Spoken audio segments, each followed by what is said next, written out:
మా దేహకాలం సజీవులుగా ఉంచారు. మీకు వందనములు. అవునైనా ఇంతవరకు పాడిన పాటలు బట్టి ఎబెనేజరులో ఉన్న దేవుడు అనగా సహాయపు రాయి, హెల్పింగ్ స్టోన్, ఎల్రోయి, నన్ను ఇలా చూచువాడ, మా కష్ట నష్ట దుఃఖ వ్యాధి బాధ ఎరుకు ఇబ్బంది అన్నిట్లో యెషయా గ్రంథం 63:9 ప్రకారం వారి యావత్ బాధలు ఆయన బాధ మధ్యలో తన సన్నిధి దూత చేత వారిని రక్షించారు. మా కొరకు ఈ లోకానికి వచ్చి ఎంతో శ్రమపడి మా పక్షముగా సిలువ ఎక్కి మాకు ఏ శిక్ష లేకుండా చేసిన మా గొప్ప తండ్రి నీకు ఇశ్రాయేలుని కాపాడబడి కొనుక నిద్రపో ప్రతి విధమైన కీడు, అపాయం, ఆపద, యాక్సిడెంట్ నుంచి, అనారోగ్యము, ఆపద నుంచి తప్పించి ఈ జూన్ మాసము 2వ దినం ఉదయకాలం మధ్యాహ్నకాలం ఆరాధనలో ప్రవేశపెట్టిన విధములు బట్టి వదనములు చెల్లిస్తూ యెహోవా నాకు చేసిన ఉపకారములన్నిటికీ నేను ఆయనకి ఏం చెల్లించుతూ రక్షణ పాత్ర చేతపుచ్చుకొని యెహోవా నామమున ప్రార్థించాను. What shall I return to the Lord for all his bounty, blessings and benefits? I will take the cup of salvation and praise him. సమస్త మహిమ ఘనత కీర్తి మీకు ఆరోపిస్తూ ఈ స్తుతి ఆరాధన మా రక్షకుడు వామి రోజు త్వరగా రానైన క్రీస్తు యేసు వారి దివ్య నామంలో మీకు సమర్పిస్తున్నా మా ప్రియ పరలోకపు తండ్రి. దయచేసి కూర్చోండి. Please be seated. Warm welcome to this Lord's Telugu Baptist Church service and greet you all in the name of our Lord and Savior Jesus Christ. ప్రభువును రక్షకుడైన యేసు క్రీస్తు వారి దివ్య నామములో మీ అందరి శుభములు సమాధానం కలుగును గాక. ప్రభువును మిక్కిలి ప్రియులారా, మీ అందరి క్షేమం తలుస్తూ మీ కొరకు ప్రార్థిస్తున్నాము. మరి జాగ్రత్తగా మనం ఆలోచన చేస్తే ఎండల తీవ్రత చాలా ఎక్కువైపోయింది. రాజస్థాన్లో 50 డిగ్రీలు, ఢిల్లీలో 52 డిగ్రీలు.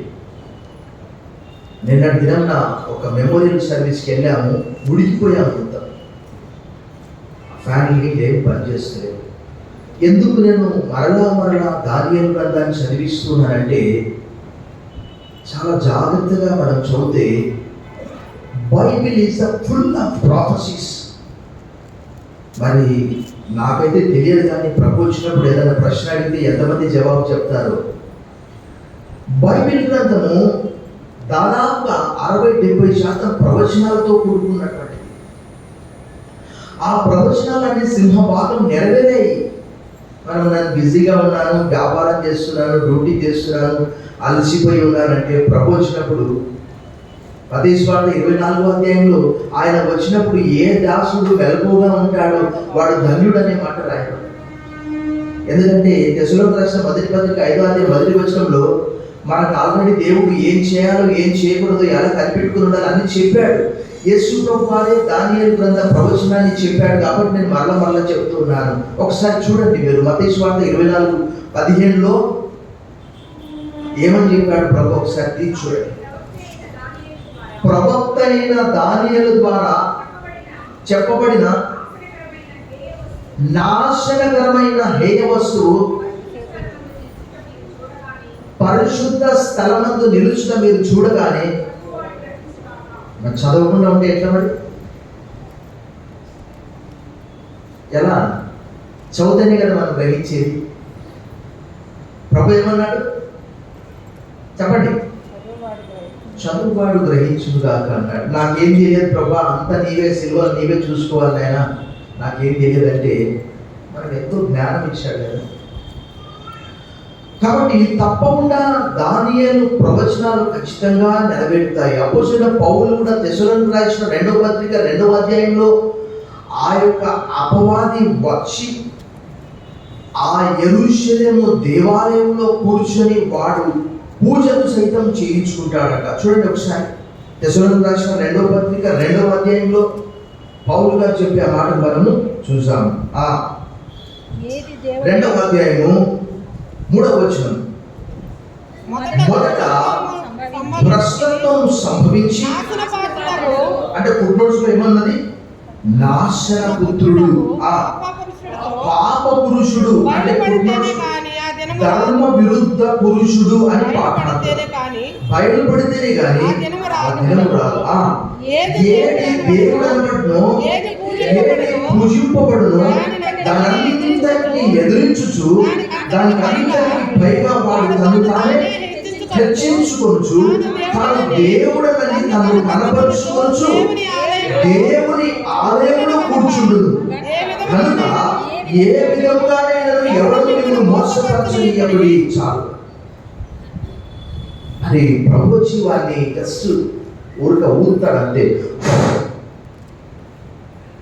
అంటే వాడు హతమైపోవాలి అంతే. ఆ కింద రాయబడిన చూడండి 8వ వచనం. అప్పుడు ఆ ధర్మ విరోధి బయలుపరచబడును. ప్రభువైన యేసు తన నోటి ఊపిరి చేత వారిని సంహరించి తన ఆగమన ప్రకాశం చేత, అంటే నోటి ఊపిరికే అంత శక్తి ఉన్నదన్నమాట.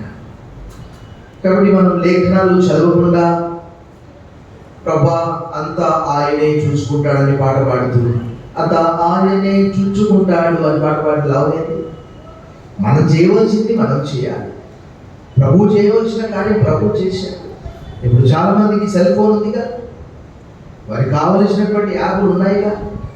ఫేస్బుక్ కావచ్చు, ఇన్స్టా కావచ్చు, యూట్యూబ్ కావచ్చు, వాట్సాప్ కావచ్చు, ఏవైనా గేమ్స్ కావచ్చు, గంటల కొద్ది దాంతో గడుపుతూ ఉన్నారు.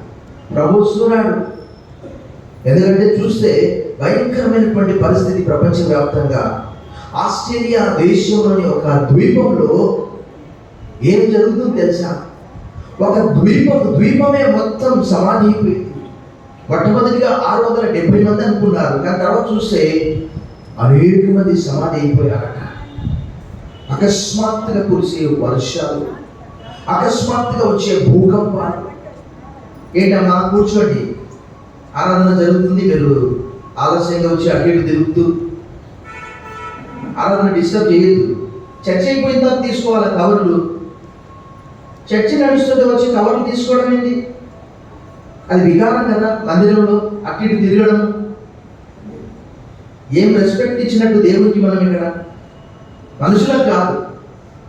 11వ కీర్తన 4వ వచనం చదవండి. 11వ కీర్తన 4వ వచనం. వ్యాపారాలన్నీ ఇక్కడే మొత్తం. యెహోవా తన పరిశుద్ధాలయంలో ఉన్నాడు. యెహోవా సింహాసనం ఆకాశమందున్నది. ఆయన నరులను కన్నారా చూచున్నాడు. తన కను దృష్టి చేత ఆయన వారిని. దేవుడికైనా భయపడండి. మాస్టర్ గారు అంటే అసలే లెక్కలేదు. దేవుడికైనా భయపడండి. ఒకటే తిరుగుడు. ఏం లాభం చర్చికి వచ్చి? మనకంటే ఆ విగ్రహాలను ఆరాధించే వారు ఎంతో నయం అనిపిస్తుంది. వారు గుడి ఇక్కడ ఉంటే ఆమడ దూరంలో చెప్పులు తిప్పెట్టేసి వచ్చి భక్తిగా వారు చేసేది విగ్రహారాధన అయినా కొంతసేపు అయినా కనీసం మన చర్చే లేటు, మనం కూర్చునేదే గంట. ఆ గంటలో మళ్ళీ ఎన్నో వ్యాపారాలు కదా. కాబట్టి లేఖనాలు గమనించినప్పుడు ఏం జరుగుతుందంటే ప్రపంచ వ్యాప్తంగా మనం ఒక చేతిలో బైబిల్, మరి ఒక చేతిలో న్యూస్ పేపర్ పట్టుకుంటే ప్రభువు చెప్పినవన్నీ కూడా మత్తయి సువార్త 24, మార్కు సువార్త 13, లూకా 21లో చెప్పినవన్నీ కూడా నెరవేరుతున్నాయి. ప్రభు వచ్చినప్పుడు 18వ అధ్యాయం 8వ వచనంలో భూమి మీద విశ్వాసం కనుగొన్నా అన్నాడు. ప్రభు ప్రశ్న వేశాడు, నిజంగా ఆ విశ్వాసం ఉన్నదా? సో దానియేలు గ్రంథం చదువుతూ ఉన్నప్పుడు అక్కడ జరగబోయే విషయాలన్నీ కూడా దేవుడు మనకు బయలుపరుస్తూ ఉన్నాడు. మొదటి అధ్యాయం దాదాపుగా మనం 2 వారాలు చూస్తున్నాం. యూదా పరిపాలనలో యెరూషలేములో పరిపాలించినటువంటి వారిలో ఇతను చివరి రాజు. దాని తర్వాత రాజుల పరిపాలన అంతమైపోతుంది. ఎందుకంటే దేవుని వాక్యంలో రాయబడినది అన్యజనుల కాలం ప్రారంభమైంది అనగా బబులోనీయులు మొట్టమొదటిగా, తర్వాత పారసీకులు, తర్వాత మనం చూస్తాము గ్రీకులు, తర్వాత రోమియులు. అంటే ఈ యెరూషలేము అనేది వారి పరిపాలన కిందికి వెళ్ళిపోయింది. ద గ్రేట్ అలెగ్జాండర్ కూడా ప్రపంచాన్నంతా జయించాడు. ఆయన పిల్లలు లేరు. అని చనిపోతూ వారి శిష్యుల్లో ప్రియమైనటువంటి శిష్యునికి యెరూషలేము ఇచ్చిపోయాడు. వారు కూడా పరిపాలించారు ఈజిప్ట్ను, పాలస్తీనా. అంటే అందరూ కూడా ఆ యొక్క యెరూషలేమును పరిపాలించారంటే కారణం ఏంటి అనంటే అది ఇశ్రాయేల్ ప్రజల, యూదుల ప్రజల యొక్క అవిధేయతగా మనం చూసాం. కొన్ని లేఖన భాగాలు మనం చూసాం. చూడండి, ఈ యెహోయాకీము ఎంత భయంకరమైనటువంటి రాజు అంటే కించిత్తు కూడా పశ్చాత్తాపం లేదు. అందరూ తెలుసు, అహాబు రాజు మొదటి గ్రంథం 20వ అధ్యాయంలో తను తాను పాపానికి అమ్ముకున్నటువంటి వారిలో ఎవడు కూడా ఇలాంటి వాడు లేడని ఏలియా చెప్పాడు. కానీ అలాంటి వాడైనా 21వ అధ్యాయంలో పశ్చాత్తాపడ్డాడు. మనష్షే కూడా పశ్చాత్తాపడ్డాడు, గోనెపడ్డ కట్టుకున్నాడు, ఏడ్చాడు, దుఃఖపడ్డాడు, ఉపవాసం ఉన్నాడు. కానీ ఈ యెహోయాకీముకు ఇంత కూడా లేదు. చూడండి, ఒకసారి మనము ఇర్మియా గ్రంథంలో చూస్తే ఆ ప్రవచనం అంతా కూడా ఇర్మియా గ్రంథం 25వ అధ్యాయం చూద్దాం మనం. ఇర్మియా గ్రంథము 25వ అధ్యాయం. యోషీయా కుమారుడును యూదా రాజునైన యెహోయాకీము చదవండి. 4వ సంవత్సరం అనగా బబులోను రాజైన నెబుకద్నెజరు మొదటి సంవత్సరమున యూదా ప్రజలందరినీ గూర్చి ఇర్మియాకు ప్రత్యక్షమైన వాక్కు.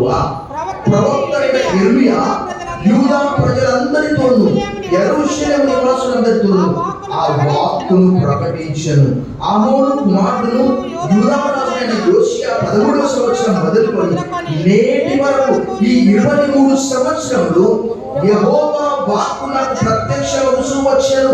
నేను పెద్దగా లేచి మీకు ఆ మాట ప్రకటించుకొచ్చాను. మీరు అవన్నీ కూడా జరిగిన తర్వాత 4వ వచనంలో మీ చేతి పంట వలన నాకు కోపము పుట్టించకూడనట్లు నేను మీకు ఏ బాధను కలగలేకున్నట్లు అన్య దేవతలను అనుసరించలేను, వాటిని పూజించలేను, వాటికి నమస్కారం చెప్పే మాని మీరందరూ మీ చెడ్డ మార్గమును, మీ దుష్ట క్రియలను విడిచిపెట్టి తిరిగే కదా యెహోవా మీకును మీ పితరులకును నిత్య నివాసముగా దయచేసిన దేశంలో మీరు నివసించులని చెప్పుటకై యెహోవా పెద్దలైన లేచి ప్రవక్తలైన సేవకులందరినీ మీ యొద్దకు పంపుచు వచ్చిన మీరు వినుటకు మీరు ఆ రోజు అంతే, ఈ రోజు కూడా అంతే.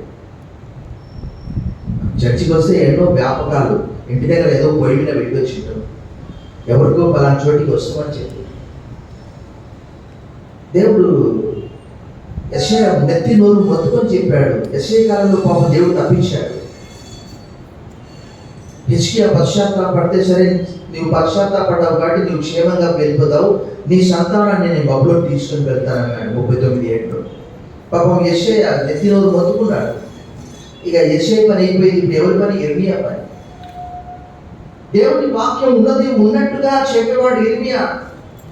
అక్కడ ఇర్మియా గ్రంథం అంతా కూడా అదే. వేరే వాళ్ళంటే మనకి ఏ ఆపద రాదు, ఏ కీడు రాదు.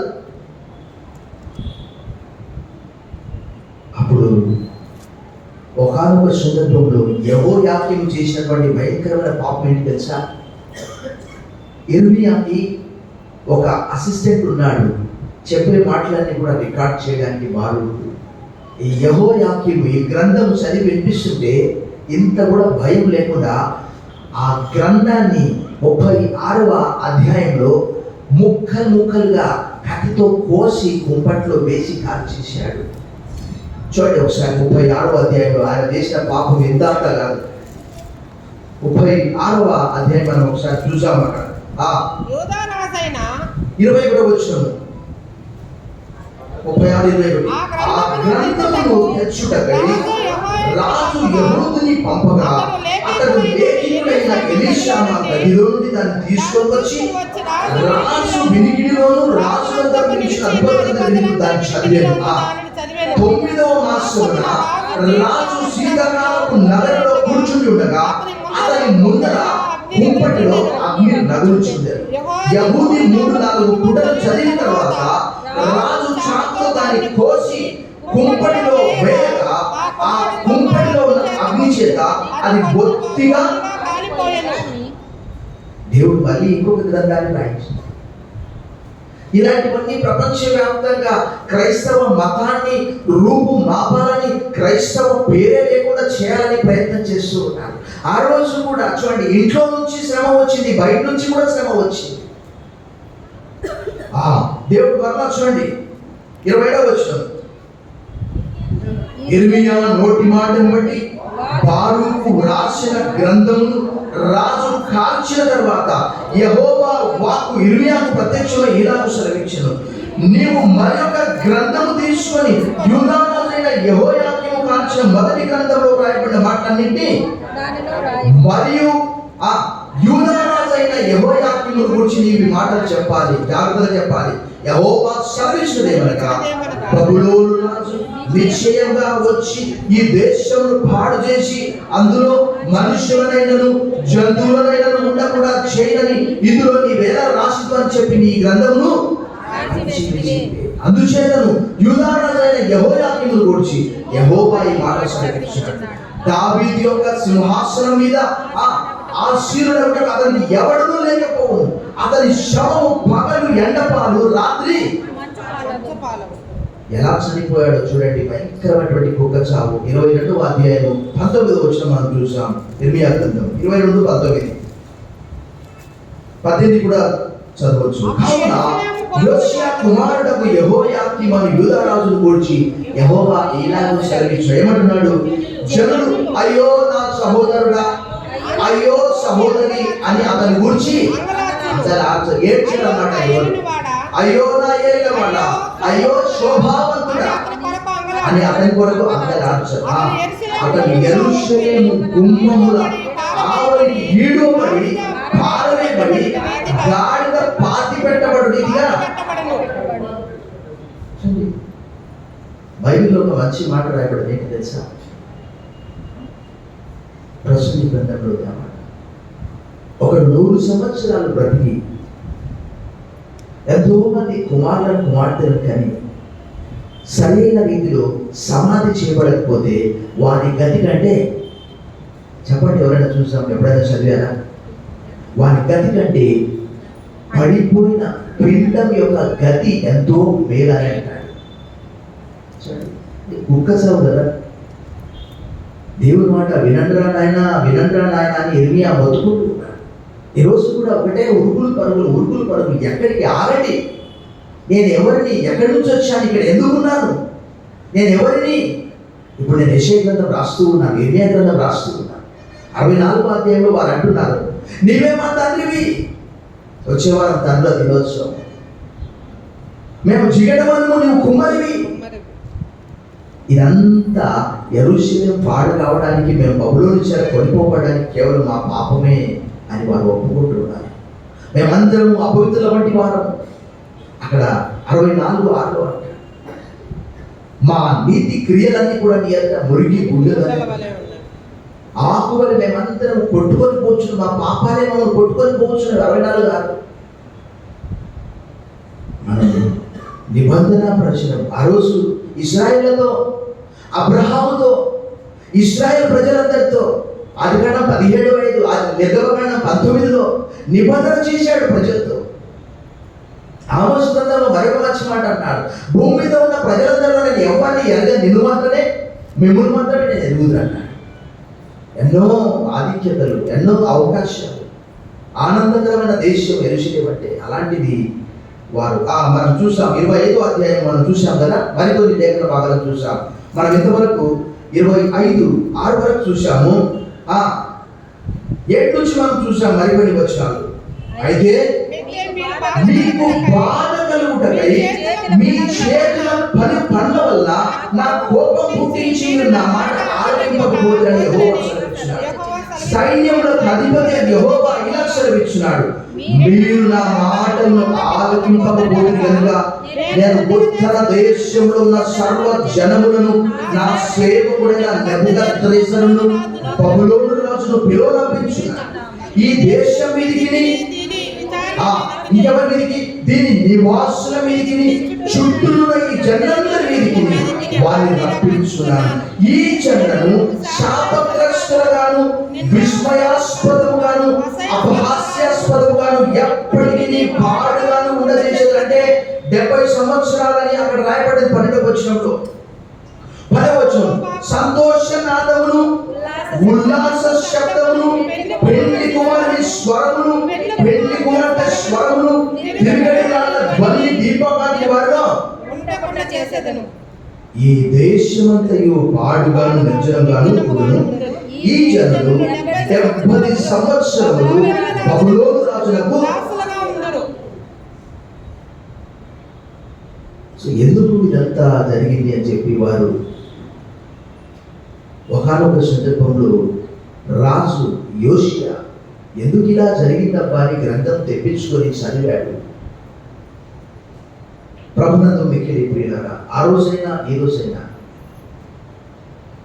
ఈరోజు ఇంకా అపోస్తలుడైన పౌలు అంటాడు, ఎక్కడైతే పాపం విస్తరించిందో కృప అక్కడ విస్తరించింది. సో కృప విస్తరించిందని చెప్పి మనం పాపం మందు నిలిచిద్దుమా? అట్లా రాదు. సో మనం ఎవరు అసలు? ఆ రోజు ఇశ్రాయేల్ ప్రజలకు అన్ని ప్రత్యేకమైనటువంటి దీవెనలు ఇచ్చాడు. అలాంటివి వారు ఏం చేశారు? దేవుడు చెప్పాడు. ఇప్పటికి కూడా వారికి ఏంటి అంటే వారికి ఎలాంటి విగ్రహం లేదు, వారు ఎలాంటి విగ్రహాన్ని పూజించరు. ఇప్పటికీ ఎలక్షన్ దేవాలయం అయితే పడగొట్టబడి దేవాలయం లేదు. అక్కడ ఒక డోమ్ ఉన్నది. దాదాపుగా క్రీస్తు శకం 1000లో ముస్లింలు వచ్చి ఆ యెరూషలేమును ఆక్యుపై చేసుకున్నారు. ఇప్పుడు 3వ ప్రపంచ యుద్ధం రావడానికి సిద్ధంగా ఉన్నది. అదంతా దానియేలు గ్రంథంలో స్పష్టంగా దానియేలు చెప్తూ ఉన్నాడు. చూడండి, ఏ దేశం కంటే ఏ దేశం గొప్ప అవుతుందో దానియేలు గ్రంథం 11వ అధ్యాయము 13, 17, 23 చూడండి.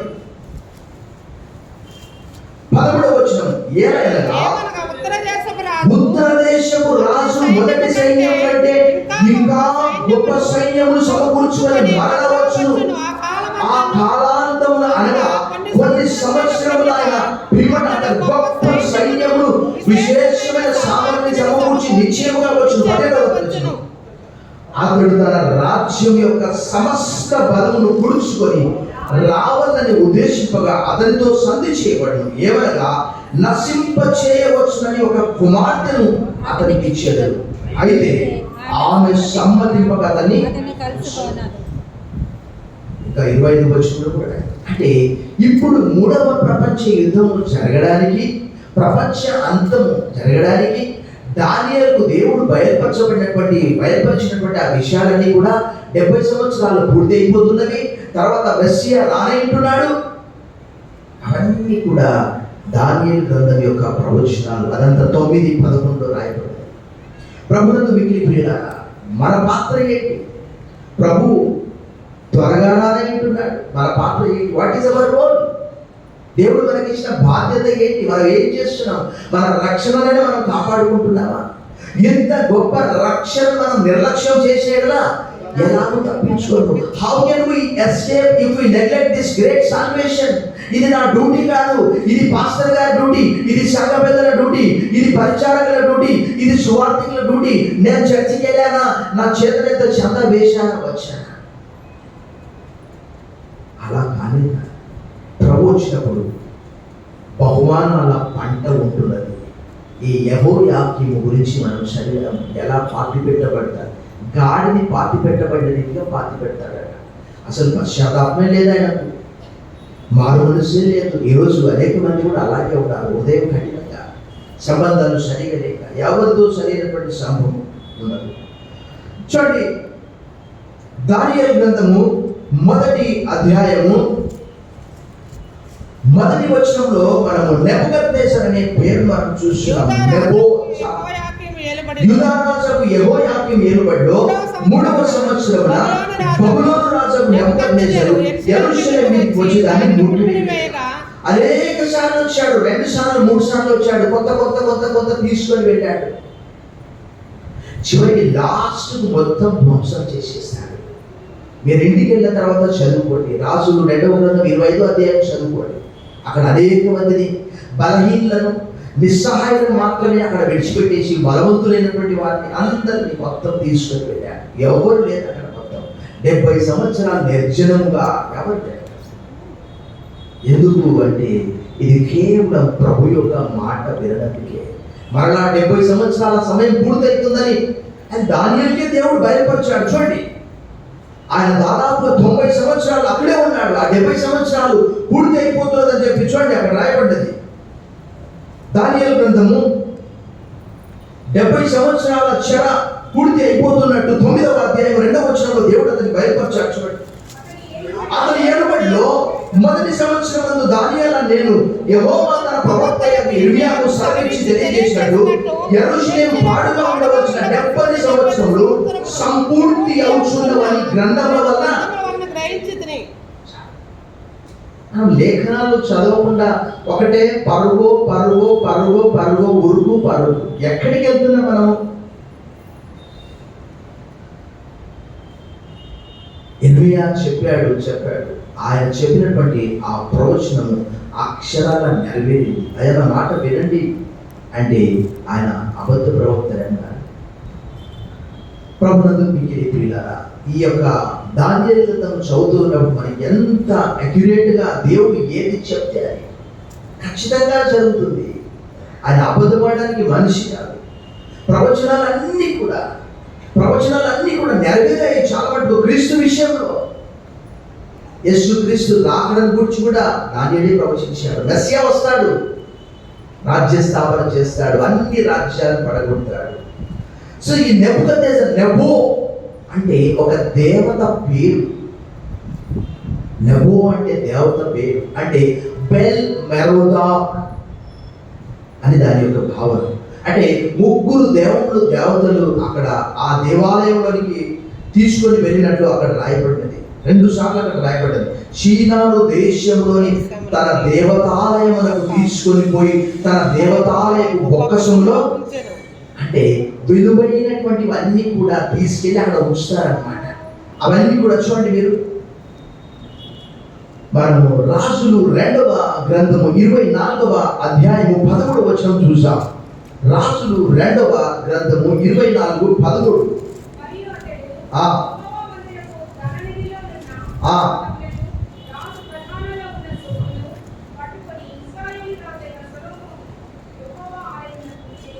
బంగారపు ఉపకరణములన్నిటినీ యెహోవా సెలవిచ్చిన మాట చొప్పున ఏం చేశాడని తునకలుగా చేయించి ఎత్తుకొని పోయాను. చాలు, మీరు ఇంటికి వెళ్ళిన తర్వాత ఆ భాగం అంతా చదువుకోండి. అక్కడ ఏమేమి తీసుకెళ్ళాడు అక్కడ రాయండి. సో వారు ఇక్కడ మనం జాగ్రత్తగా గమనించవలసిన విషయం ఏంటంటే, ఇది వారి దేవత సక్సెసా, మన దేవుని బలహీనత, దేవుడే దాన్ని అప్పగించాడు అన్నట్టు రాయబడ్డది. అంతేగాని మనము సౌలు విషయంలో, సంసోను విషయంలో చూస్తే వారు ఏమనుకున్నారంటే, మా దేవత ఇతన్ని మాకు అప్పగించింది అని అనుకుంటారు. సమూయేలు మొదటి గ్రంథము 31వ అధ్యాయంలో మనం ఒక మాట చూసాం. చివరి అధ్యాయం అది. సమూయేలు మొదటి గ్రంథం 31:9వ వచనం. అతని తలను ఛేదించి అతని ఆయుధములను తీసి తమ బొమ్మల గుళ్ళలోను జన్నులోను జయవర్తమానం తెలియచేయుటకై ఫిలిష్తీయుల దేశంలో నలుదిశను వాటిని పంపింది. మరియు వారు అతని ఆయుధములను అష్టారోతు దేవుడిలో ఉంచి అతని మండమును బేత్షాను పట్టణపు గోడకు ఫిలిష్తీయుల దేవత దాగోను, బబులోనీయుల దేవత బేలు. యెషయా గ్రంథం 46:1. వారు అనుకుంటున్నారు, ఇది మా దేవత మాకు సక్సెస్ ఇచ్చింది.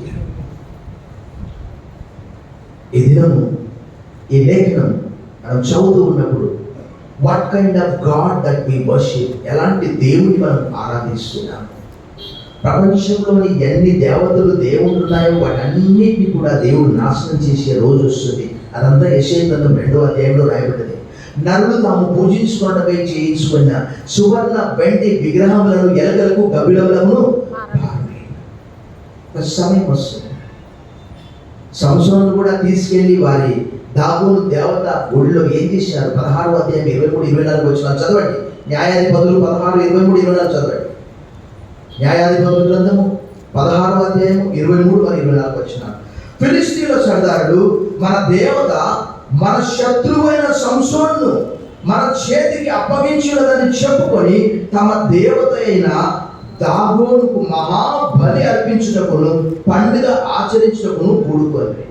24 వచనం. జనులు సంసోనును చూసినప్పుడు మన దేశమును పాడు చేసిన వాడును మనలో అనేకులను చంపిన వాడైనా మన శత్రువుని మన దేవత మన చేతికి అప్పగించి ఉన్నదని చెప్పుకొనుచు తమ దేవతను ప్రభునందు వెకిలిపోయినారు.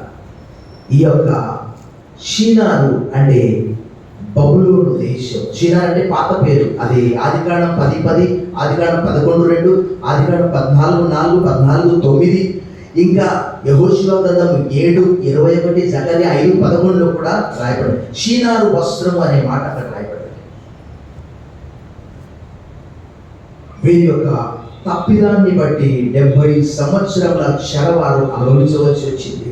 అంటే ఆనందకరమైన దేశంలో నుండి దుఃఖకరమైన దేశంలోనికి వారిని వెళ్ళవలసిన పరిస్థితి ఎందుకు వచ్చిందంటే దేవుని యొక్క మాట వినక. బైబిల్లో ఒక మంచి మాట రాయబడ్డది, సామెతలు 20:30. గాయములు చేయు దెబ్బలు అంతరంగంలో చొచ్చి చెడుతనమును తొలగించు. సో ఎవరు చెప్పినా వినడండి, దేవుడు చెప్పినా నేను వినడండి అని చెప్తూ ఉంటాను. జాగ్రత్త సుమి, మనం అంత్య దినాల్లో ఉంటున్నాము. అక్కడ జాగ్రత్తగా మనం దేవుని లేఖనాలను చదివినప్పుడు దేవుడే నెబుకద్నెజరుకు ఆ మనస్సు కలుగజేసి వారందరినీ ఆ ఉపకరణాలన్నీ తీసుకొని వెళ్ళడానికి మన 70 సంవత్సరాల తర్వాత మరణ ఈ నెబుకద్నెజరు తీసుకుపోయినటువంటి ఉపకరణాలన్నింటినీ కూడా కోరేషు ద్వారా యెజ్రా గ్రంథము 1వ అధ్యాయము 7, యెజ్రా గ్రంథము 6వ అధ్యాయం 5లో రాయబడిన రీతిగా ఆ ఉపకరణాలన్నింటినీ కూడా మరలా తిరిగి తీసుకొని వచ్చారు యెరూషలేము దేవాలయంలోనికి. కానీ అవే ఉపకరణాలలో దానియేలు గ్రంథం 5వ అధ్యాయం 3వ వచనంలో బెల్షస్సర్ ఏం చేశాడు? సంవత్సరానికి ఒకసారి వారు పెద్ద పెద్ద విందులు చేస్తూ ఉంటారు. తమ దేవతలు అంటే సూర్యుడు, చంద్రుడు, గ్రహాలు, నక్షత్రాలు, సంతాన దేవత, 3 దేవుళ్ళు ఉంటారు. జూపిటర్, జేనస్, రుయా అని 3 దేవతలు ఉంటారు అక్కడ. ఓ పెద్ద దేవాలయం కండి. మనము దాగోను గుడి మనం చూస్తాము. ఎప్పుడైనా మనము ఆ యొక్క సంసోను చరిత్ర చదివినప్పుడు ఆ యొక్క దేవాలయం చాలా పెద్దది ఉంటుంది. ఆయన ఏం చేశాడు? చనిపోయే సమయంలో కళ్ళు పీకేస్తారు. ఆ 2 స్తంభాలను ఆనుకొని ఏం చేశాడు? అవి 2 కూడా బలంగా అవుతాయి, పడిపోతాయి. ఆయన బ్రతికున్నప్పుడు ఎంతమందిని చంపాడు? అంతకంటే 1000 రెట్లు అనేక మంది ఆ దేవాలయం కింద పైన కూర్చొని చూస్తూ ఉంటారు. ఆయన కంట్లు పీకేసి. అలాగూ ఈ బబులోను దేవత కూడా చాలా మహా దేవాలయం ఇది. అలాంటిది ఒకానొక సందర్భంలో దానియేలు అన్నాడు, అయ్యా ఈ దేవుళ్ళు దేవతలు ఇవి మాట్లాడలేవు, వినలేవు, పలకలేవు, అలాంటి వాటిని నువ్వు స్తుతించావు, కానీ నీ ప్రాణం ఎవరి చేతిలో ఉండదో నువ్వు అతన్ని స్తుతించలేదు అంటున్నాడు. 5వ అధ్యాయం ఆ మాట చదువుకొని మనం ముగించుకుందాం. 5వ అధ్యాయంలో చూడండి, 5వ అధ్యాయంలో దానియేలు చెప్పినటువంటి ఆ మాట చూడండి, చాలా చక్కగా ఉంటుంది. 22వ వచనం. బెల్షస్సరు అతని కుమారుడు నీవు ఈ సంగతి అంటే ఎరిగి నీ మనసు నడుచుకొనక పరలోకమందున ప్రభువు మీద నిన్ను నీవే హెచ్చించుకోండి. ఎట్లనగా నీవును నీ అధిపతులు నీ రాజును నీ ఉపపతులు దేవుని ఆలయ సంబంధమైన ఉపకరణములు ద్రాక్షరసం పోసి త్రాగవలని వాటిని తెచ్చి ఉంచుకొని వాటితో త్రాగుచు చూడనైనను విననైనను గ్రహింపనైనను చేతకాని వెండి, బంగారం, ఇత్తడి, ఇనుము, కడ, రాయలు వాటితో చేయబడిన దేవతలను స్తుతించితిరి గాని నీ పురాణమును నీ సకల మార్గములను ఏ దేవుని యందు ఏ దేవుని వశంలో ఉన్నవో ఆయన నీవు కనపరచలేదు. కాబట్టి ఈ రాత్రి నువ్వు చచ్చిపోతావు, చచ్చిపో. మెనే టేకెన్ ఉఫార్సిన్. దేవుడు నిన్ను నన్ను తూకం వేసినప్పుడు ఆ తూకంలో తక్కువగా కనిపించావు. కాబట్టి నీ రాజ్యము నీ పొరుగు వారికి ఇచ్చేస్తా అంటే అదే రాత్రి 5వ అధ్యాయంలో 30వ వచనం. ఆ రాత్రి అందే కల్దీయుల రాజు బెల్షస్సరు. ఏంటి ఆ సూపర్ పవర్? దేవుడు ఏది చెప్తే అదేంటుంది. దేవుడు ప్రవక్త ద్వారా ఏం చెప్తే అది జరుగుతుంది. ఈ దేవుడు ప్రపంచ దేశాల చరిత్ర తన వేలు కొలతో రాశాడు. మరి ఆ ప్రభువు నేను తూకం చేసినప్పుడు ఆ తూకంలో నీవు తక్కువగా కనిపిస్తే తలబొచ్చని ప్రార్థన చేశాను. సర్వశక్తి గల దేవా, ఈ దినము ప్రపంచ దేశాల చరిత్ర, యూదుల చరిత్ర మేము తెలుసుకుంటున్నాం. ఆ రోజు దానియేలు గ్రంథంలోని ప్రవచనాలన్నీ కూడా గ్రహించే శక్తి, జ్ఞానము, తెలివి, వివేచన మాకు ప్రసాదించమని యేసు నామములో ప్రార్థిస్తున్నాం తండ్రి. ఆమేన్.